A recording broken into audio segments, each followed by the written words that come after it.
Born Before 64 is a TV show that asks the vital question, what will we do for the rest of our lives? Kathryn Raaker hosts a show for baby boomers and above, inviting real people to tell real stories about overcoming issues, about facing with courage and triumph the significant obstacles many of us face every day. So let's join Kathryn Raaker for Born Before 64.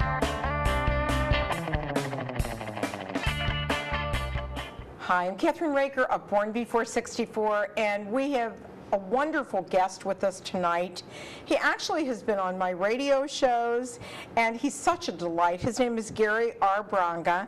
He's written the book, Bringing a Product to Market from Your Home. With $500 in an idea, you can make millions, right, Gary? All right. I want to welcome you to our show tonight. And, you know, one of the things that I was amazed about was you actually were a contractor to NASA, correct? Yes, I worked at the Kennedy Space Center. And this idea came to you, and you're not only an entrepreneur, but you're an inventor as well. Am I right? That's right. Okay, let me ask you the question, how did you come up with this brilliant idea, and how much did it cost you to make it?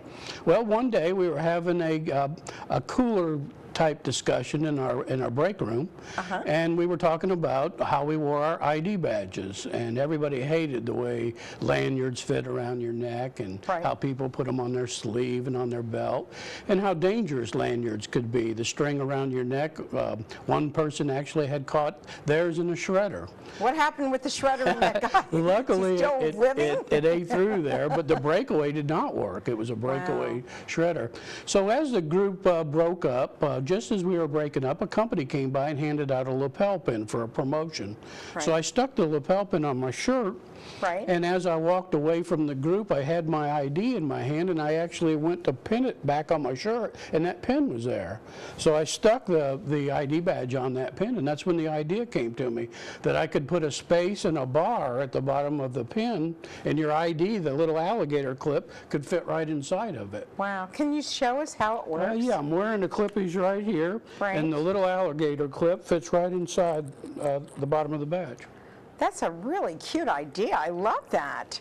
Now, how long did it take you to actually go from a piece of paper, because you were drawing this, right? Right. How many years did it take you to make it happen? Well, actually, I had some produced in about 3 or 4 months. I drew them, I thought about it day and night, and finally got the drawings the way I wanted, 4 different designs, and I had a couple hundred of them made. I tested the idea, I sold them at work, and gave some away, and then I sat back to see if anybody called and wanted some more. What happened? They called and they wanted more, so I made 500. Right. And they called and I made 1,000. And in the meantime, I was approaching catalogs and retailers. But you were working a full-time job besides this. Right. I was doing both. I actually worked 2.5 years before I went out and did it on just the business itself. It took off, and I ended up signing a contract with a catalog, and the catalog sold 150,000. Wow. Today, how many have you sold? It's 18 years later, and we've sold over 3 million. Wow, and still growing. And still selling them. Because everybody basically needs a badge. Where do you sell probably the most that you can think of? Most of them are in uniform stores, medical uniform stores. The medical arena all has to wear ID badges. They like pins, and it just gravitated towards that. But I've sold to every walk of life, everything from aerospace companies to dog tracks. That's exciting. Now, let me ask this question. They were easy to make, right? This wasn't an expensive item to make, right? Right.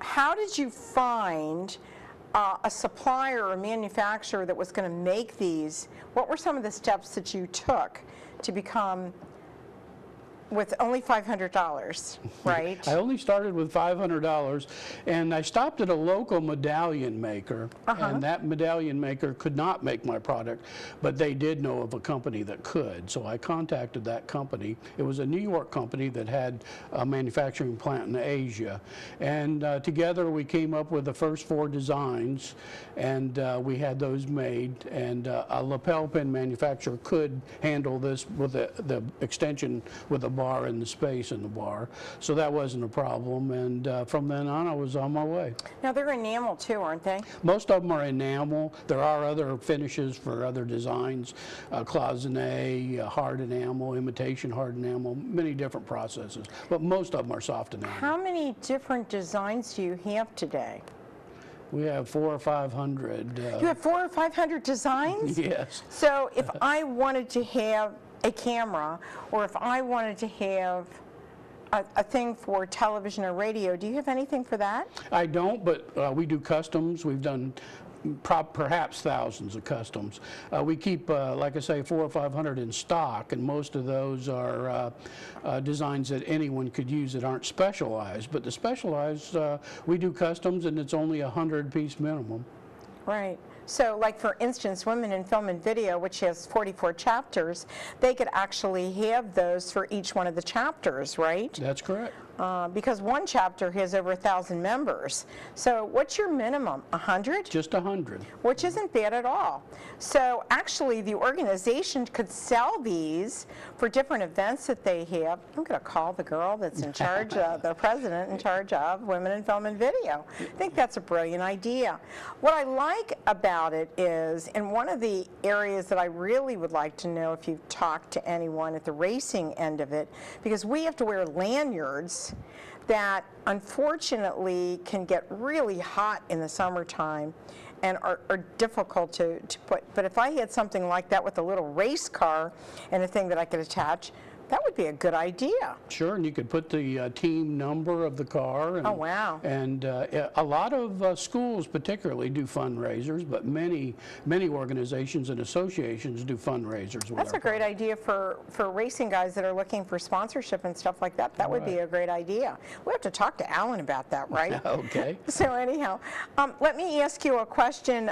You've got a website that people can go to and find out a little bit more about Gary, right? And about, do you have your story up there? Yes, I do. I have 2 sites, CLIPEZE, CLIPEZE Inc., which is the product, and then I have my name, GaryBronga.com, for the book, which we'll get to in a little bit. Oh, well, we'll talk about that book in a little while.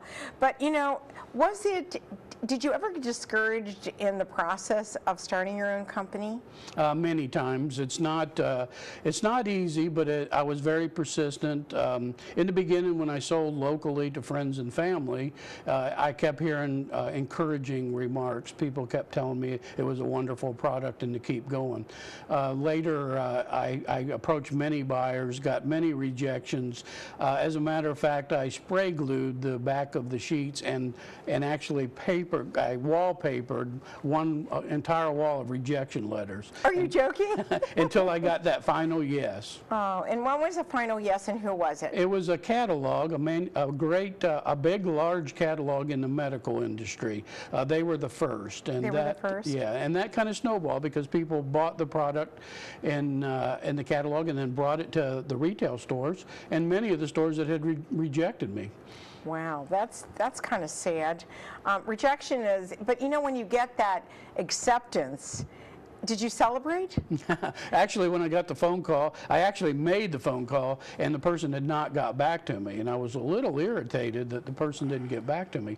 So I asked the person again, and they said, "Well, didn't somebody call you? We're going to use it." And, oh, wow. And of course, inside I was doing somersaults, but outside I said, "Well, that's nice. That's good. Glad to have you on board." You know. So give those websites out one more time, please. It's www.CLIPEZE for the product, and for the book it's Gary Bronga, GaryBronga. And we'll be right back on Born Before 64 with Gary R. Bronga. We'll be right back on Born Before 64 after this commercial.